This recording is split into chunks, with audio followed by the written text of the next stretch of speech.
লক্ষ্মীপুরে শুরু হয়েছে ফসল সংগ্রহোত্তর ব্যবস্থাপনা, কৃষি পণ্যের প্রক্রিয়াজাতকরণ ও মূল্য সংযোজন কৌশল বিষয়ক প্রশিক্ষণ।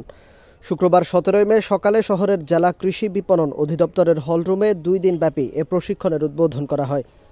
কৃষি বিপণন অধিদপ্তর কুমিল্লা আঞ্চলিক প্রশিক্ষণ কেন্দ্রের আয়োজনে এতে 60 জন কৃষক ও কৃষি উদ্যোক্তা অংশগ্রহণ করেন।